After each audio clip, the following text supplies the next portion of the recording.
But today we're talking about baseline. It all comes back to this. This is where it starts. This is where the play begins. And so we have been declaring some baseline values, some core values to our church. We declare who we are in Christ and how we're going to operate as a church. We talked about the first week that found people find people. We said we are them. We believe you cannot do life alone because we are a team. We believe our leadership must be diverse because we are one. We believe in big dreams. Wasn't that good last week? Wow, the Word of God was so powerful. In big dreams and aggressive faith because we are dreamers. Before I give you our baseline value for today, let me tell you this story. It was a true story. A young man, he was in the 8th grade going to the 9th grade. He went and got his dad's attention. Dad, I want to show you something. Dad came and followed the little boy to the basketball hoop. 8th grade going to 9th grade. He took a basketball, dribbled down the court, and then dunked the ball. Turned around, looked at his daddy, and smiled. Said, what do you think of that? And his dad said, that's pretty good, son. Now raise the rim and try again. See, the boy had lowered the rim down below regulation height. And he was pretty impressed with what he had accomplished, but he had accomplished it at a lower standard. My seminary professor, he used to say this all the time. If you make man the goal, you make slightly better the standard. If you're constantly looking at other people and what they do, and if you say, well, I'm just going to be a little bit better than them, then all you're doing is slightly better. But today in Matthew chapter 5, Jesus calls us to raise the rim. He calls us to a new standard of living. He calls us to live by kingdom character. And so today we would like to declare that we believe excellence is remarkable because we are light. We are light. Verse number 13 says, you are the salt of the earth. But if the salt loses its flavor, how shall it be seasoned?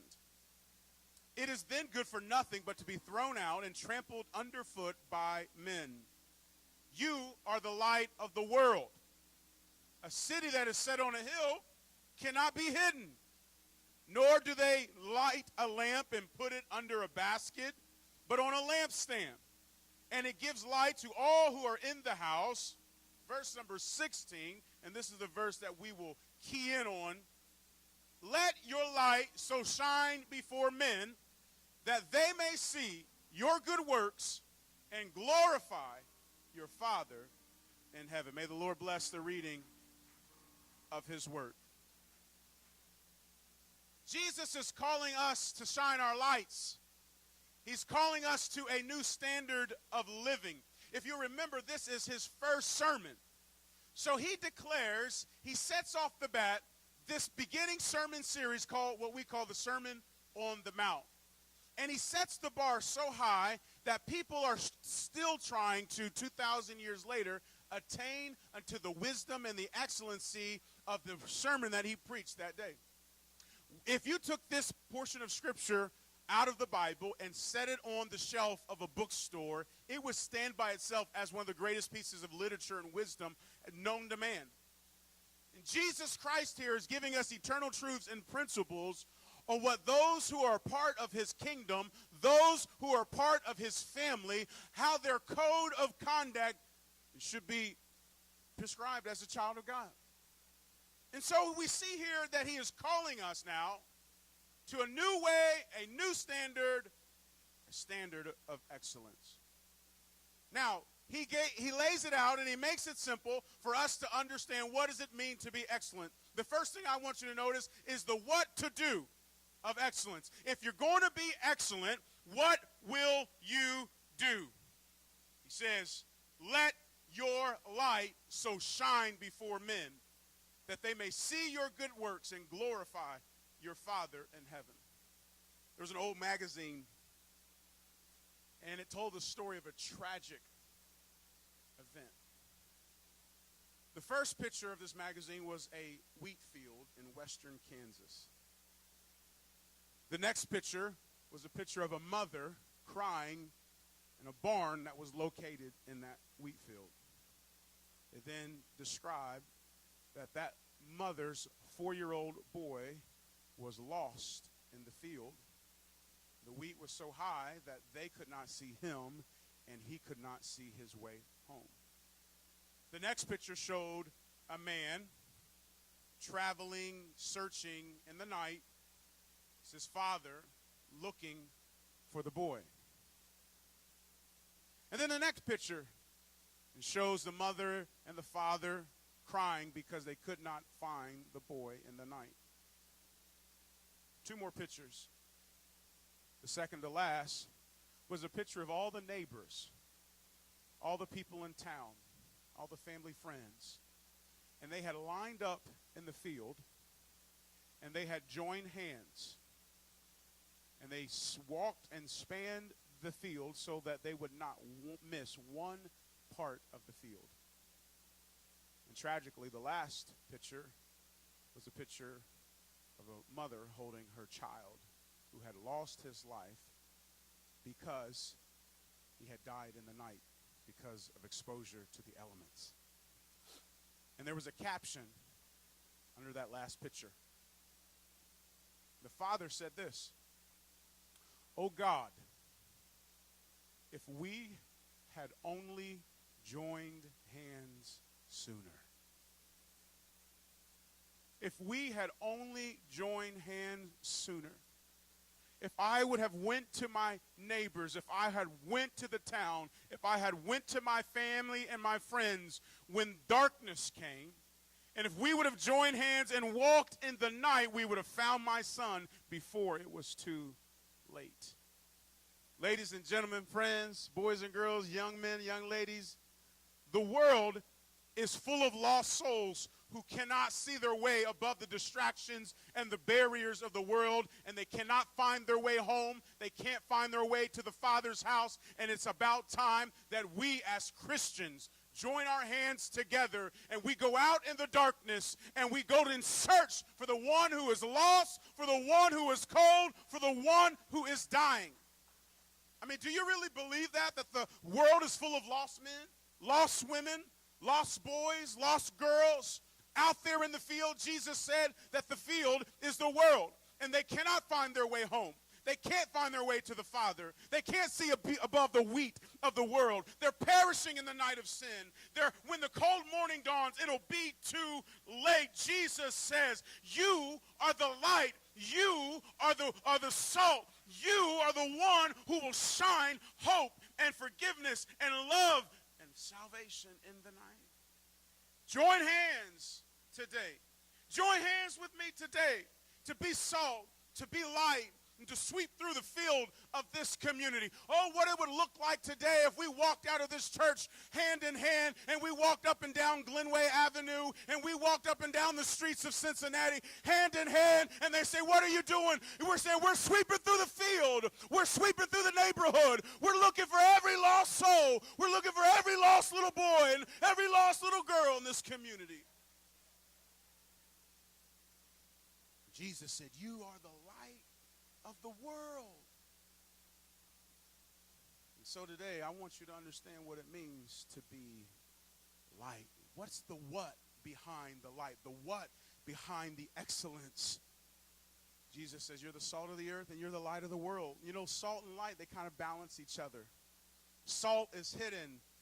You don't see it. You know, you put it on your food and it kind of disappears. It melts away. You know, you taste it. You see the flavor and you taste the flavor and you see what it does, but it works secretly to preserve from the inside. But light is on the outside. Light is open and working and visible. And so in other words, salt is the influence of the Christian character. What is character? Character is what you are when nobody else is looking. You're salt, you're righteous, you're right, you're the preserving agent, you're pushing back the decay and the decomposition of this world. You're you're an influencer. It's quiet, but yet it's powerful. Anybody know anybody like that? They didn't say much, but they had power. They walked with God. They had the favor of God. That was the evidence that they were salt. But light is communication of the content that's on the inside. So there's two hands. There's two sides. We see it on the inside, we're salt. On the inside, where you don't see, we have character. But on the outside, we live it. On the outside, we preach it. And by the way, you need both of those. Especially if you're going to be a preacher, you better be living what you're preaching. That's what I'm saying. You better tell the truth on Monday through Saturday and not just up here on Sunday morning if you're going to be the preacher of the gospel. You need to have salt, and you need to have light to see a preserving agency in this world to push back the darkness and to stop the decay. And so on the inside and the outside, we can affect society's thinking and their living by the power of our lives. And we turn on the light so everybody can see the message. Luke 1:77. Why light? What is it about this light? Well, the Bible says that Jesus is light. It says to give knowledge of salvation to his people by the forgiveness of their sins through the tender mercy of our God, whereby the day spring from on high has visited us to give light to them that sit in darkness and in the shadow of death. That's why Jesus came. He came to give light to those who were in darkness. So now we see Jesus as that manifest light, but what are we? We are light.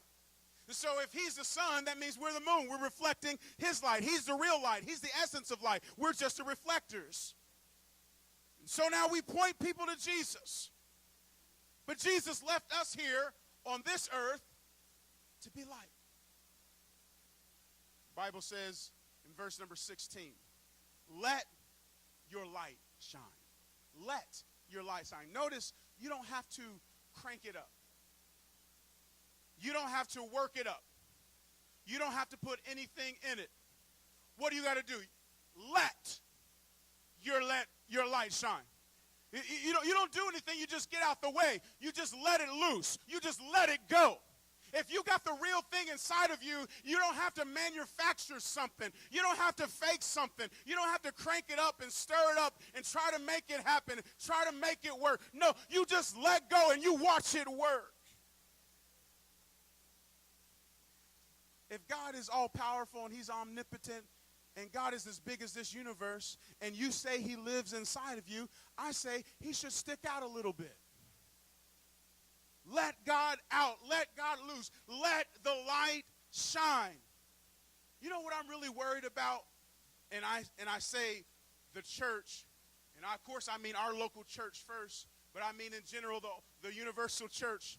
I'm really worried about that we've got to the place where we're so in love with each other, and that's a good thing, but we're so in love with seeing each other and thrilled about everything that goes on within the walls of the building that we meet in. We're so happy about it all. We love to sit in little groups, and we love to disciple each other, and we love to pray with each other. We love to counsel with each other and talk to each other, and all that is good. But the fact of the matter is there's a world out there, and we need to join our hands together and sweep through this world to see somebody come to know Jesus. But we're hiding in the ivory tower that we've created. We're cooled underneath the steeples that we've built while people are dying and going to a devil's hell. That's what I believe. So that's the why. The what? To let your light shine. Number two, the why behind excellence. Now, when I've read this verse my whole life, I had a thought of what it really meant. Let your light shine. And do your good deeds, or do your good works, that they may see it and glorify your Father that is in heaven. Anybody like me, when you've read that growing up, if you grew up in church, and you thought, well, that means you're just supposed to do nice stuff. Anybody with me like that? You know, you're supposed to walk old ladies across the street. If somebody drops their money, you're honest. You pick it up, you hand it back to them. You know, if you're driving, you know, and there's traffic, you think about letting the people in front of you. Notice I don't do it. I just think about it. You know, I think that would be nice. I should do that. I should let them in, but I'm going to keep on going because I'm in a hurry. Anybody like me, maybe I'm just foolish here. Anytime I've read that, do your good works, right? Just like I did my good deed for the day. Anybody said that before? You just thought, you just do nice stuff, and like, I don't know, what do we think? We think when we get to heaven, God's going to pat us on the back and give us a plate of cookies and say, good job. But then I began to study and dig and to search. And that word good, when you go to the original language, it gives you fuller meaning and deeper sense of understanding. The Greek word is kalos. Interesting, I found, 7 times that same Greek word is translated in other parts of the Bible as better. Do your better works. Here's some other words that is used in a biblical lexicon. Beautiful, handsome, choice, surpassing, commendable, admirable, excellent. So Jesus is not saying, I want you to go around this world patting old ladies on the head. That's not the standard that he's calling us to, because even people who don't know Jesus do those type of good works. He is calling us to excellence. He's calling us to a standard that the world doesn't live by. You say, well, what kind of standard is that? Well, if you keep reading, he says stuff like this. If somebody asks you to go a mile, then go 2 miles. If somebody asks you to borrow your jacket, then just give it to them. Don't try to get it back. Just let them have it. If somebody sues you, let them sue you. He said if somebody hits you on the right cheek, let them offer up the left cheek. He says if they hate you, pray for them. If they curse you out, then bless them. And if they're your enemy, then love them. That's not little pat on the head, walk the old lady across the street type stuff. It's a different standard. Someone asked Gandhi, who was such a great person of doing good deeds. He says, you speak so highly of Jesus. How come you don't serve him as Lord? And he says, well, my problem's not with Jesus. It's with you who are called Christians. If you were more like your Jesus, I would be more interested in Jesus. And see, it's time that we raise the bar. We raise the rim back to where Jesus said it should be. You know, I'm all in on going to Houston. And I believe that is our responsibility to bear one another's burden and to love our neighbors as ourselves. And I look forward to that opportunity. I believe the Lord's going to give us to minister alongside those people there who are hurting and who are broken. But to be honest with you, when the world sees our church going to Houston, they expect that. Do they not expect it? Ask Joel Osteen if they expect it. They do. The world expects us when crises come, when disasters come. The world expects us to open the doors of the church. They expect us to serve the poor. They expect us to bless those who are hurting. But what the world does not expect is when the girl across the cubicle from you cusses you out on Tuesday, they find you praying for her on Wednesday. They don't expect that at all. They don't expect that when you have been lied on, that you choose not to go to their level. They don't expect for you to not cut the corners like they cut the corners, not to take the extra hours like they take the extra hour. They see something in you differently when you raise the bar and you live to a standard of excellence. Jesus says, let your light shine and let it shine excellently. Do excellent works that they may see and glorify your Father which is in heaven. So I asked you this question: what have you done this week that is excellent? What have you done this week that is above bar, above standard? I'm not talking about just the nice, good little things everybody's doing for one another, but the things that nobody expects you to do. And Jesus says when you do those things, the world takes notice. The Bible says that those who are not children of Jesus are children of darkness. And they are distracted, they are blinded, and they cannot see the mundane. They cannot see the normal. But what they can see is when somebody shines with excellence, when they see somebody who shines and rises above all the fray of the world. Someone said it this way: if you want to make a difference, you better be willing to be different. And so I'm calling you to a higher standard. And this is what I want you to know. That standard begins today. We all like to think, man, yeah, that's right. That's really good, preacher. Yeah, I feel really bad that I'm not living that way. You know what? One day I'm going to try to get there. That's not what Jesus is saying. You are the light of the world right now. There's not one day we're going to get it figured out. It's not one day I'm going to work on it. No, right now you are the light. What kind of light are you? And you think sometimes that, well, when I get some stuff together, when I'm in a better position, well, then I'll really give God my best. And that's a major misconception about how God gives opportunities to those and how God works in this world. People want God to give them something great first, and then they'll give something great back to God. It's like the church planter who wants to preach in front of 5,000 people, but he's not preaching faithfully in front of 50 people. Why do you think God would give him 5,000 if he's not faithful with 50? It's like the person who'll say, I'll give God $100,000 if he gives me $1 million, but they're not giving the $10 when he gave them the 100 last week. It starts now. It starts today. It starts with what you have. Hey, college students, maybe God's put something inside of you to say, you know what, I want to go, and I want to go across the sea, and I want to go in the Middle East. I want to go to Syria. I want to go to Iran, and I'm willing to lose my life to give the gospel to some Muslim people. My question to you today is, are you telling your roommate about Jesus? And you'll never tell somebody in Iran about Jesus until you tell your roommate about Jesus. It starts now. It starts today. Joseph had to be faithful, we learned last week, and obedient in slavery in prison before he was put in charge of Egypt. David had to take care of sheep before he killed a giant. Stephen had to take care of widows as a deacon before he stood up to proclaim that Jesus was Lord even unto death. So stop praying for a life of impact and start doing something impactful. Stop praying for a bigger platform and start using the one God gave you. Stop praying for a better assignment and start performing better with what you have.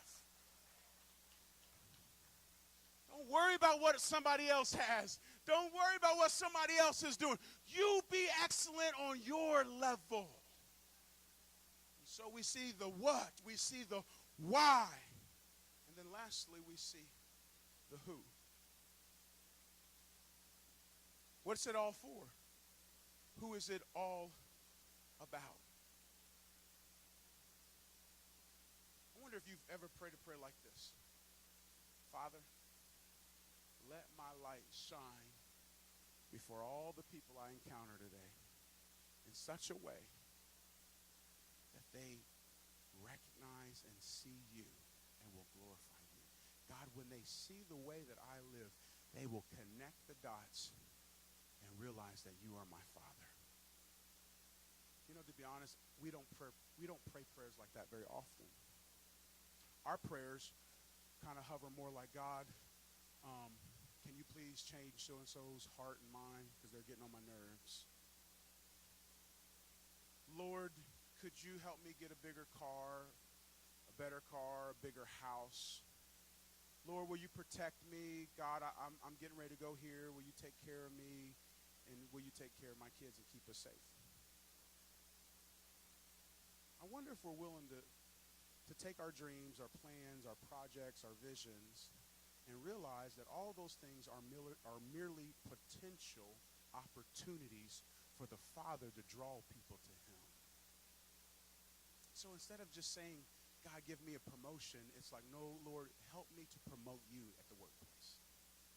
And Lord, if you choose to give me a promotion, I'll use it for you. I'll use it to tell more people about you. You say, well, Pastor, I can't talk about Jesus in my workplace. Oh, you don't have to do much talking in the workplace. You can just start living in the workplace, and people will recognize you're different. When you pray, don't limit your request to just protection and blessing. But pray that God would establish you as a light. Instead of just protecting my family, God, make my family a light. Make us a beacon of hope in this neighborhood. God, I don't know any other Christians on my block. God, make me light. When I walk into my house, when I walk out into my car, I'm not just rushing in. I'm not just trying to go about my business. I'm aware. I'm alert. I am ready because, God, somebody may be dying in the darkness. When God gives you financial success, when God blesses you in your business, Ask him to do it in such a way that you can lift him up and give him the glory for it. That's why I want to be an excellent businessman. And that's why I want to do my business well. Why? Because God deserves the glory for it. One of my favorite Christian businessmen is Truett Cathy, the founder of Chick-fil-A. And Chick-fil-A, they so exhibit this spirit of excellence as a Christian organization. Interesting enough, they're closed on Sundays. I'm going to be honest that sometimes I'm pretty Christian, but I wish they were open sometime. I'm going to be honest that way, you know. I'm happy they're going to church and all, but, you know, could y'all go to the Saturday service so I can get a chicken biscuit is what I'm saying. But that's just the flesh in me. You know, y'all pray for me about that. But more than just that, I find it interesting that even though they're closed on Sundays, that they make more money than McDonald's. McDonald's is open 7 days a week. They're only open 6, and they make more money. Isn't that interesting? When you do it God's way, seek ye first the kingdom of God and his righteousness, and all these things shall be added unto you. God can take care of you with a 90 more than you can take care of yourself with 100. It's interesting. You know, but it's a different experience when you go to Chick-fil-A. It's not like going to McDonald's. When you go to Chick-fil-A and you say, can I have some Chick-fil-A sauce, you know, and they hand it to you, and you say, thank you, and they say, what? See that? My pleasure. And I don't care where you went. You went to Florida, you went to Tennessee, you go to Ohio, wherever there's a Chick-fil-A, you say thank you, and they say, it starts at the top, and it works its way down. Corporate-wide, go to McDonald's and ask for some ice cream. What are they going to tell you? Corporate-wide. I don't care where you go. Ohio, Tennessee. Why is the machine always broke? We went through the drive-thru this week. Me and Pastor Zeb went through the drive-thru this week, and I said, can I get one of those cherry slushy type things? And he's like, man, it's broke. I said, that's unacceptable. I promise you I said that. That is unacceptable. And he's like, you know what? I'm going to be real, though. You're right, because I had to tell my mama that it was broke. Now, how do you think I'm going to tell my mama the machine's broke? That's what he said, did he not, Pastor Zeb? I'm telling you the truth. Not Chick-fil-A. My pleasure. My pleasure. It starts at the top, though. I heard a story of a board meeting at Chick-fil-A. Truett Cathy was sitting back there, and he was getting older at the time, so they thought he was half senile anyway. And they thought he was kind of zoned out, not paying attention to what was going on. And at the time, they were in competition with Boston Market. And Boston Market had this great vision of doing $1 billion worth of sales. And those men who were businessmen, aggressive businessmen, they're like, what are we going to do? We got to keep up with the competition. We need to get bigger. We need to make more stores. We need to go forward. We need to beat Boston Market. And they're just talking and talking and talking. It goes on for a while. And finally, they think Truett Cathy has fall asleep. And then in the middle of the meeting, he starts pounding on the desk like this. They all be quiet. All quiet.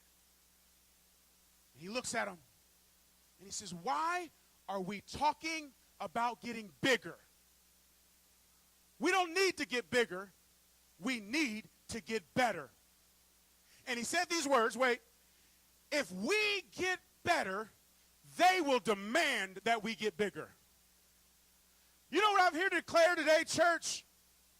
And my whole life I've grown up in church. You know, all we talk about in church is getting bigger, getting more people sitting down, more money coming in the plate, talking about the church growing and the church expanding. That's all I've been talking about my whole life. But this is what I've come to learn. Jesus says that you are the light of the world, and if we will get better as a church, God will make us bigger. That's what I've determined.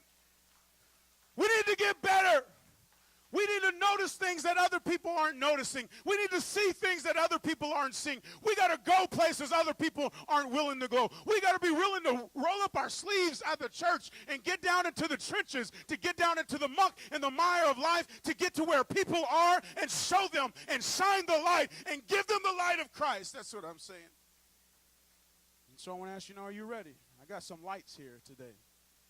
You ever notice that when you need a light, you don't got a light? Ever notice when the storm comes and the power is out? It's like, boy, I got a candle, but where's my matches? I got a flashlight, but where are the batteries? The problem is we don't have an awareness. We don't have an alertness. We're not prepared. We're not looking, and we're not planning for the darkness to come. My friends, the darkness didn't come, and the darkness is here. So we better be ready. Not only where we better be ready, listen, not just any old light will do. Oh, I know that's the mentality that churches have had for years and years and years and years and years. Oh, well, you know, I mean, it'll do. It'll work. You know? I mean, it don't matter if those seats are stained, or they'll sit in them just the same. It don't matter if that piano's out of tune. It'll play out just the same. It don't matter if you're not prepared. If you're not prepared, then, well, you just sing from your heart, and it'll be okay. And we've been shining a light like this. But my friend, let me tell you, there's not much light coming out of this thing anymore. It's old. It's broken. It's dusty. It's dirty. This isn't excellence. This isn't our best. Now, I realize there comes a time where it doesn't matter. If you go to the hospital and you go to the emergency room, you don't need all the flowers. You don't need the fancy seats. You don't need the fancy decor. You just need somebody to save your life. I understand that. But if you go to the hospital and you go to the delivery room, you go to the birthing section, you go to a place where they're giving life, where new life is being birthed, then you're going to see something is different. You're going to see something looks excellent. You're going to see something is comfortable. You're going to see something is to that spirit that, listen, we want you to come here and enjoy and celebrate. Why? Because there's new life.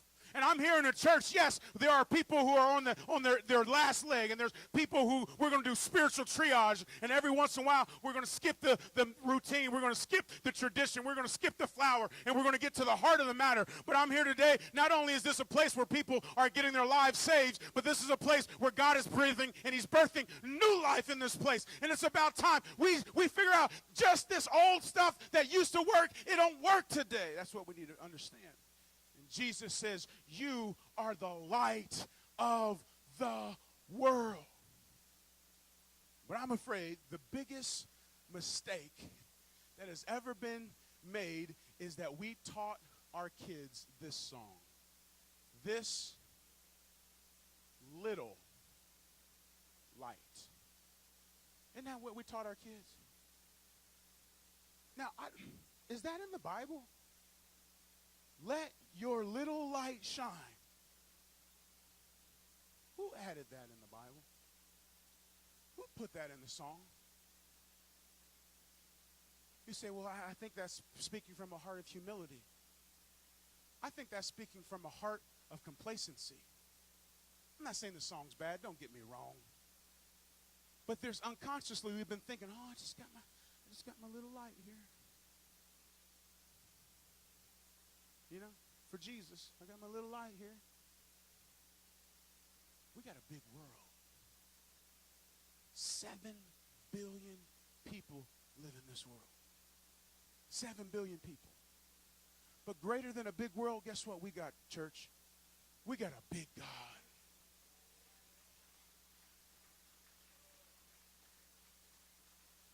I'm tired of little lights. Did you hear me? I'm tired of little lights. I wonder if anybody will say, God, consume me. God, take all of me. Lord, every single day, not just Sunday, but every single day, God, you've got me. Lord, with all my heart.